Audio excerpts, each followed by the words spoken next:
বেরাদুল ইসলাম মাদ্রাসা মানিকেরাও, এ সোনা মানিকেরাও, মা হালিমা আল্লাহর কাছে দোয়া করছে, বলে আল্লাহ গো, আমার দুধ বেটা ছাড়া যে আমি থাকতে পারবো না। আল্লাহ গো, আমি যখন দুধ বেটাকে নিয়ে যখন মক্কা যাব, আবার যেন আমিনা আমার সঙ্গে আবার পাঠায় দেয়। আল্লাহ বলো গো হালিমা, ও গো হালিমা, আমি তোমার দোয়া কবুল করে নিলাম। জোরে বলে। আমার নবীর যখন 2 বছর বাবা পূজা গেল, হযরতে মা হালিমা রাদিয়াল্লাহু তাআলা আনহা আমার নবীকে বাবা আপনার টক টক টক করে নিয়ে যাচ্ছে। বাবাজি মুসলমান ভাইরা ও সোনা মানিকেরা, যখন বাবা নিয়ে যায় মক্কাতে যখন পৌঁছে গেল, এদিকে মা হালিমা বলছো গো আমিনা, তোমার সন্তানকে 2 বছর জন্য নিয়ে গেছিলাম, তোমার সন্তানের 2 বছর পূজে গেল, তোমার সন্তান তুমি নিয়ে নাও। হযরতে মা আমিনা যখন নবীকে কোলে নিলেন, কপালে চুমা দিলেন, গালে চুমা দিলেন, ঠোঁটে চুমা দিলেন। মা আমিনা বলছো গো হালিমা, তুমি জলদি জলদি আমার তয়েফে নিয়ে যাও। জোরে বলেন সুবহানাল্লাহ। মা হালিমা মনে মনে চিন্তা করছে, বলে আল্লাহ গো, আমার দোয়া আল্লাহ তুমি কবুল করে নিয়েছো। এবার মা হালিমা বলছে আমিনা, ওগো আমিনা, তোমার বেটাকে 2 বছর পরে নিয়ে আসলাম, তোমার 10টা না 5টা না একটাই সাদের লাল, তুমি আবার কেন তয়েফে আমার সাথে পাঠাও? হযরতে মা আমিনা চোখের পানি ফেলে বলছে গো হালিমা, এই ছেলের বাবা বেঁচে নাই, আমার 10টা নাই 5টা নাই একটাই সাদের লাল, আমার এই বেটাকে নিয়ে গর্ব। এটা গো মক্কাতে এমন একটা ব্যারাম ঢুকেছে, যার শরীরে ব্যারামটা ঢুকতেছে সে যেন দুনিয়া থেকে বিদায় হয়ে যাচ্ছে। ও গো হালিমা, আমার বেটার যদি কিছু হয়ে যায় আমি না থাকতে পারবো না। বাবাজি মুসলমান ভাইরা, এ সোনা মানিকেরা, ওগো আমার মা খালো, যখন বাবা এই কথা বলার পরে মা হালিমা বলছে আল্লাহ গো, আপনি আমার দোয়াকে কবুল করে নিয়েছো। জোরে বলেন না সুবহানাল্লাহ। বেরাদার মুআজ্জিজা মানিকেরা, মা হালিমা রাদিয়াল্লাহু তাআলা আনহা আবার নবীকে নিয়ে তয়েফে চলে আসলো। আবার নবীকে নিয়ে তয়েফে আসলো। আমার নবী মুস্তাফাকে নিয়ে মা হালিমা আদর সোহাগ করতেছে। জোরে বলেন সুবহানাল্লাহ। আদর সোহাগ করছেন। আর এই দিকে বাবা যে নারীগুলো মা হালিমার প্রতি হিংসা ছিল, ওই নারীগুলো বলছে, বলে হালিমা, তুমি যে সন্তানটাকে দেওয়া বাড়িতে ওনার কাছে মক্কাতে নিয়ে যাচ্ছিলে, তো আবার তো ছেলেটাকে নিয়ে আসলা কিসের জন্য? মা হালিমা বলছে, বোন গো, আমি এই দুধ বেটাকে এমন একটা মোহাব্বত করেছি, এতটা ভালোবেসেছি, আমার নবীকে দিতে মন চাই না। জোরে বলে সুবহানাল্লাহ। আমি আল্লাহর কাছে আমি দোয়া করেছি, আল্লাহ আমার দোয়া কবুল করেছে, আমার নবীকে নিয়ে আবার আমি তয়েফে এসেছি। জোরে বলেন সুবহানাল্লাহ। বাবা যে মুসলমান, এই নবীকে কে না চেনে বাবা? এই নবীকে চিনে বাঘে, এই নবীকে চিনে সাপে, নবীকে চিনে হরিণে, নবীকে চিনে গাছে, নবীকে চিনে পাথরে, নবীকে চিনে গাছের খেজুরের আঠিতে, নবীকে চিনে আপনার জীব জানোয়ারে, নবীকে চিনে গাছপালাতে। এখন আমরা মানুষ হইয়া নবীকে এখনো চিনতে পারলাম না। যদি নবী চিনতে পারতাম তো লোকের ভিড় আজ ঠেলে খেতাম না। যদি নবী চিনতে পারতাম তো নামাজ আপনার পড়া ছাড়তাম না। যদি নবীকে চিনতে পারতাম কখনো সুদ খেতাম না। যদি নবীকে চিনতে পারতাম কখনো মদ পান করতাম না। যদি নবীকে চিনতে পারতাম কখনো জুয়া খেলতাম না। যদি নবীকে চিনতে পারতাম কখনো ফ্রি ফায়ার খেলতাম না। যদি নবীকে চিনতে পারতাম কখনো পাবজি খেলতাম না। যদি নবীকে চিনতে পারতাম কখনো মাকে দুঃখ দিতাম না। যদি নবীকে চিনতে পারতাম কখনো মিথ্যা বলতাম না। যদি নবীকে চিনতে পারতাম কখনো বেরাদুল ইসলাম আমরা পাপের কাজে লিপ্ত হতাম না। নাকি বলছেন? জি আসুন বাবা যে মুসলমান, আমার নবী কারীম সাল্লাল্লাহু আলাইহি সাল্লাম বলতেছে, এমন একদিন জামানা আসবে প্রত্যেকটা মুসলমানের বাড়িতে সুদ খাবে। প্রত্যেকটা বাড়িতে মুসলমানেরা সুদ খাবে। সুদ বলতে কি? এখন 4 চাকা নিয়েছে তাও কিস্তিতে, মোটরসাইকেল নিয়েছে তাও বাবা কিস্তিতে নিয়েছে না কি গো, এসে কিনছে তাও বাবা কিস্তিতে, যা করছে সব বাবা কিস্তি। এখন বাবা যে গ্রামে বাবা যে কি লোন বাড়িয়েছে, গ্রুপ লোন, বন্ধন লোন নাকি, এখন মহিলারা বাবাজি এই বন্ধন লোন গ্রুপ লোন করে 50,000 60,000 টাকা করে নিতেছে। আমার নবী বলতেছে এমন একদিন জামানা আসবে প্রত্যেকটা মুসলমানের বাড়িতে সুদ খাবে তারা। আমার নবীর কথা কি মিথ্যা হতে পারে? আমার নবী যেটা বলেছে সেটাই হবে। বাবাতে মুসলমান সোনামানিকেরা, তাই আপনাদেরকে বলতে চাই, যদি জান্নাত পেতে চান আর কবর যদি আসান পেতে চান, হালাল খাবার খান, যে হালাল খাবার খেয়ে জান্নাতি হওয়া যাবে। জোরে বলেন সুবহানাল্লাহ। ও বলতেছে ও গো চাঁদ তুমি বলে দাও আমার নবীজি কোথায়। জোরে বলেন সুবহানাল্লাহ।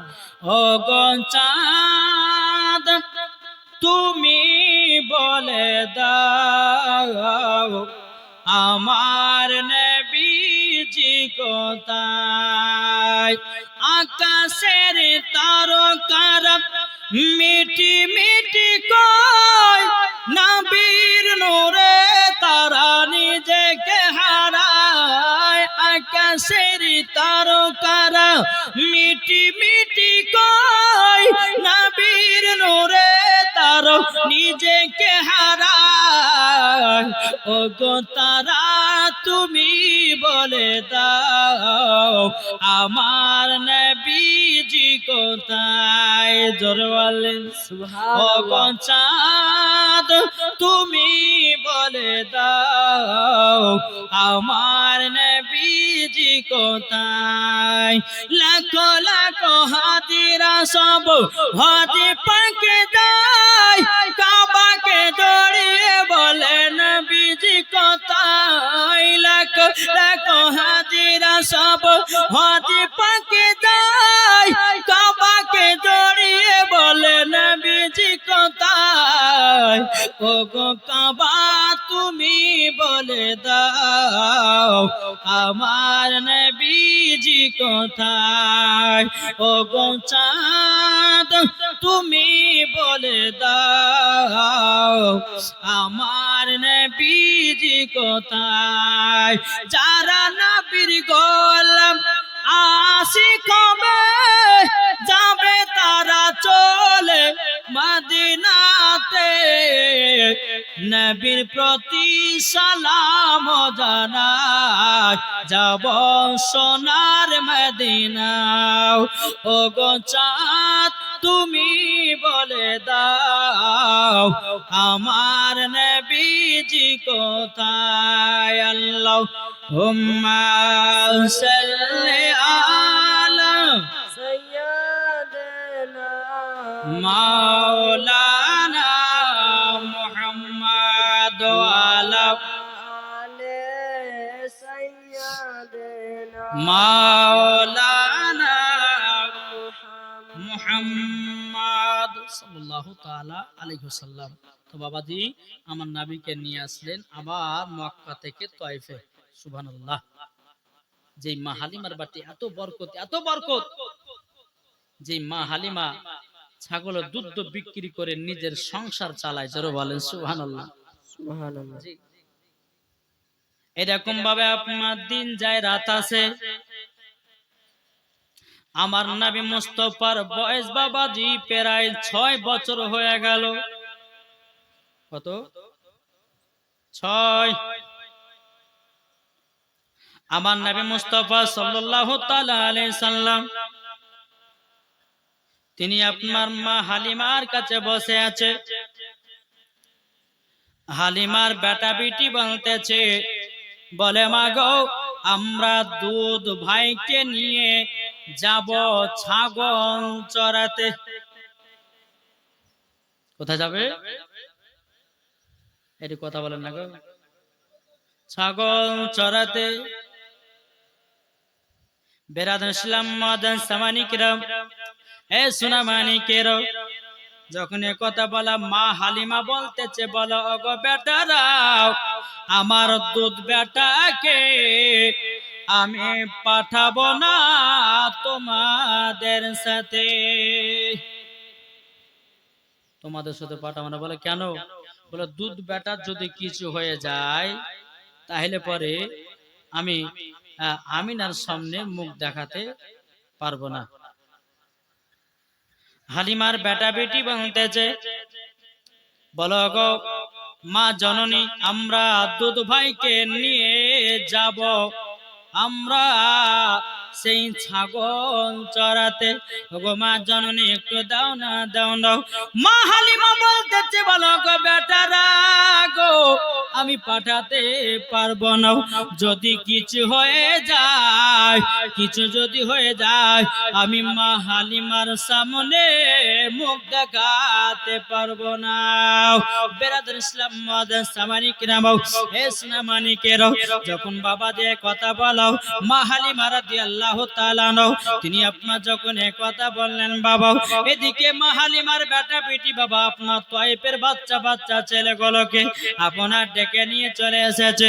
বলতেছে, বলো গো ভাইরা বোনেরাও, তোমরা আমার মাকে বলো যে আমরা দুধ ভাইকে সঙ্গে করে নিয়ে যাব। তাই কবি বলতেছে, মাদের নবী জন্ম হলো যেদিন মক্কায়, শুকনো গাছে ফল ফুটিল মরুর সাহারায়, মাগো মরুর সাহারায়, আদব সহকারে নূর নবীজিকে ঘিরে, আদব সহকারে নূর নবীজিকে ঘিরে, নূরের দুলনায় দুলনা, মাগো তোমার লালের নাই তুলনা, জামা না দিবানা ও গো মা আমিনা, তোমার লালের নাই তুলনা, মাগো তোমার লালের নাই তুলনা। পাড়ার ছেলেরা হালিমাকে ঝাঁকে ঝাঁকে কয়, তোর মুস্তফাকে দে না মাগো সঙ্গে নিয়ে যায়, মাগো সঙ্গে নিয়ে যায়। সহকারে নূর নবীজিকে ঘিরে, আদব সহকারে নূর নবীজিকে ঘিরে, নূরের তুলনায় তুলনা, মাগো তোমার লালের নাই তুলনা। জোরে কান সুবহানাল্লাহ। বাবাজি মুসলমান ভাইরা, হে সুনামানিকেরা, মা হালিমা বলছে, বেটারা তাইলে তোমরা দুধ ভাইকে নিয়ে যাবো। বলে মা আমরা নিয়ে যেতে চাই। মা হালিমা বলছে, বেটা নিয়ে যাওয়া যাও, কিন্তু দুধ বেটাকে একটু দেখভাল করে রাখিও। যখন বাবা যে কথা বলা, ঠিক আছে মা তাই হবে। আমার নবীকে সঙ্গ করে নিয়ে বাবাজি চলে আসলো বেরাদার ছাগল চড়াবার জন্য। আমার নবীকে একটা বাবলা গাছের নিচেতে বসিয়ে রেখেছে। জোরে বলেন সুবহানাল্লাহ। আচ্ছা বলুন তো, বাবলা গাছের পাতা বড় বড় না ঝুরি ঝুরি পাতা? আচ্ছা অতি রোদ রুখবে? রোদ রুখবে?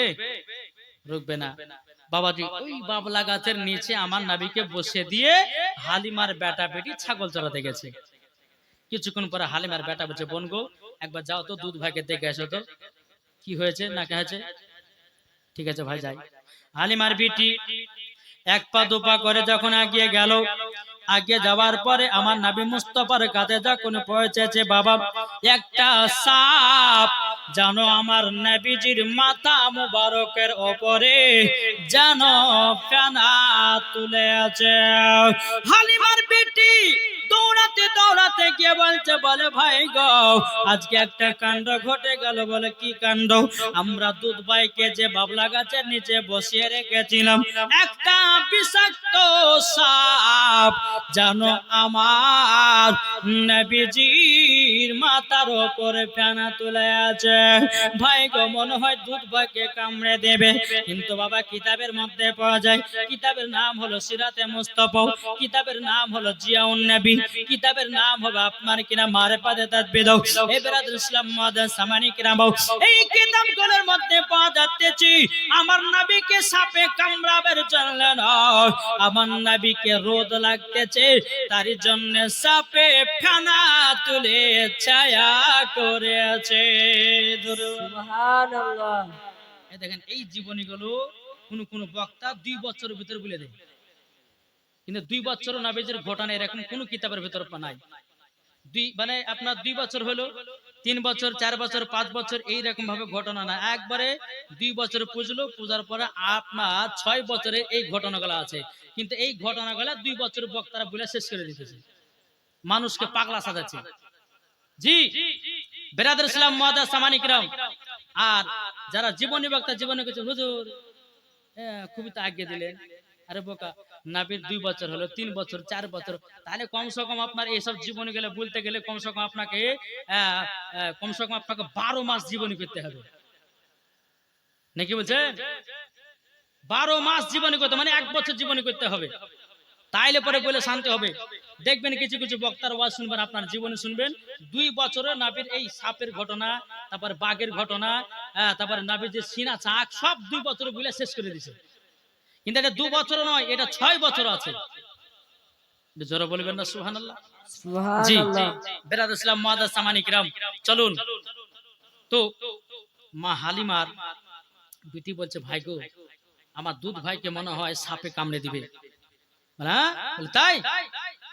বেটা বেটি দৌড়াতে দৌড়াতে এসেছে, আসার পরে দেখতেছে আর সাপ নাই। হ্যাঁ গো বোন, তুমি যে বললে যে নবীর মাথার উপরে সাপে ফেনা তুলে আছে, তো কই? বলে ভাই আমি দেখলাম, আমি মিথ্যা কথা বলছি না। হালিমার বেটা বলছে, বন্দা দেখেছো দেখেছো, এই কথাটা আমার মার সামনে বলিও না, যদি বলে দাও দুধ ভাইকে আর আসতে দেবে না। মা হালিমার বিটি বলছে, ভাই গো আমি বলবো না। বাবাজি প্রথম দিন কেটে গেল, আমার দ্বিতীয় দিন আমার নবীকে নিয়ে এসেছে, আবার বসিয়ে রেখেছে। হালিমার বেটা বেটি বাবা ছাগল চড়াতে গেছে। বেরাদুল ইসলাম মুআজ্জাজ সামানি কিরাম, যখন আপনার ছাগল চড়াতে গেছে, ছাগল চড়াতে গিয়াও হালিমার বেটা বলছো গো বোন আজকে দেখে আসো দুদু ভাই কি করতেছে। হালিমার বেটি এক পা দোপা করে এসে দেখতেছে, বাবা আমার নবী মুস্তাফাকে গোল করে জানো বাবা নিয়ে বসে আছে বাঘ। হালিমার বেটি দৌড়াতে দৌড়াতে গিয়ে ভাইকে বলছে, ভাই গো কালকে দেখেছিলাম সাপ, আজকে দেখিলাম বাঘ, আজকে দেখলাম বাঘ। হালিমার বেটা বলছে, বলে তাই নাকি? বললে চলো তাড়াতাড়ি করে চলো। যখন বাবা যে আপনার যাওয়া হলো, যাওয়ার পরে বেরাদুল ইসলাম মুআজ্জাজ সামানি কিরাম এই সুনামানি কেরাও আসার পরে দেখতেছে বাঘ একটাও নাই। সুবহানাল্লাহ। হালিমার বেটা বলছে, বোন গো, ও বোন তুমি যে বললা আমার দুধ ভাইকে বাঘে গোল করে ঘেরে বসেছিল,